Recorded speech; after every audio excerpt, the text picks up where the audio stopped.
¿Qué tal? Ahora vamos a resolver un ejercicio del teorema de máxima transferencia de potencia.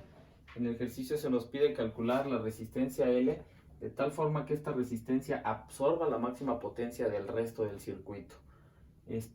Para poder encontrar esa RL, lo primero que debemos hacer es encontrar el circuito equivalente de Thevenin y después procedemos a encontrar a partir del teorema esa RL. Primeramente, haciendo un análisis del circuito original, podemos darnos cuenta que existen una gran cantidad de mallas o bien, si quisiéramos resolverlo por el método de análisis nodal, son bastantes nodos con los que cuenta el circuito original, por lo cual resolverlo a través de estos dos métodos, ya sea mallas o nodos, podría resultar algo complejo y laborioso. Dada esa situación, la propuesta o la estrategia para resolver el ejercicio es utilizar transformaciones de fuentes consecutivamente hasta simplificar el circuito original, ¿sí? Primeramente, convertimos las fuentes que están más en la periferia. Entonces esta fuente de 10 volts con la de 5 ohms. Aplicando una transformación de fuente nos queda la fuente de 2 amperes con la de 5 ohms. Posteriormente, convertir esta fuente de corriente a una fuente de voltaje nos quedaría 2 por 5, dan 10 volts en serie con la resistencia de 5 ohms. Esta fuente de 10 volts en serie con 5 ohms, dividimos 10 entre 5, nos queda 2 ohms con su resistencia en paralelo de 5 ohms.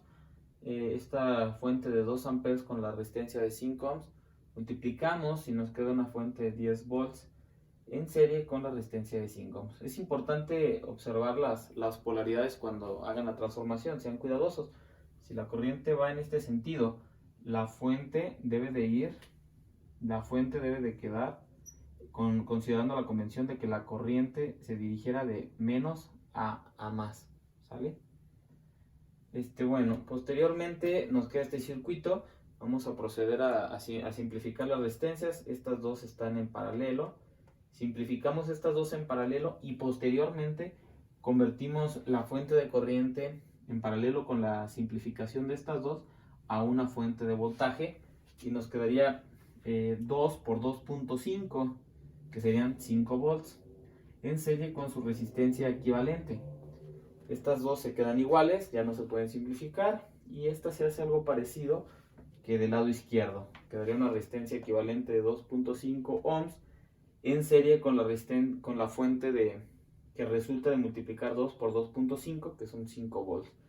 Y esta parte inferior queda exactamente igual. A partir de este circuito ya simplificado, podemos simplificar aún más, combinando las resistencias en serie, todas están en serie. Pero bueno, vamos a simplificar de tal forma que nos queden dos circuitos, uno en la parte superior o en la parte izquierda y otro en la parte derecha, ¿sí? Entonces simplificamos 2.5 con 5, nos queda 7.5, y la de 10 la combinamos con esta de 5, si conservamos la fuente resultante con esta polaridad, entonces quedaría una fuente de 5 volts conservando su polaridad. Y de una manera semejante hacemos para la parte de nuestra mano derecha, ¿sí? Una vez que llevamos este circuito, para encontrar la resistencia equivalente, recuerden, apagan las fuentes independientes, es el caso 1, apagan las fuentes, y si simplifican estas dos resistencias, nos quedaría una resistencia equivalente de 3.75 ohms, dado que estas dos se encuentran conectadas en paralelo. Después de haber calculado la resistencia equivalente, tenemos que calcular el voltaje OC, que es el voltaje de Thevenin. Para calcular VOC vamos a aplicar una LVK a todo el lazo exterior. Entonces sería 7.5i más 5 más 7.5i más 5 igual a 0, lo cual nos da una corriente I de menos 0.66 amperes.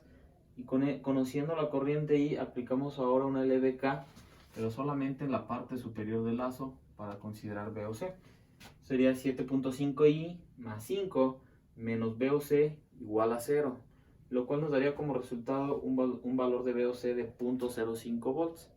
Con VOC y con la resistencia equivalente dibujamos el circuito equivalente de Thevenin, y a partir del teorema de máxima transferencia de potencia podemos decir que RL debe de ser igual a R de Thevenin es decir, de 3.75 ohms.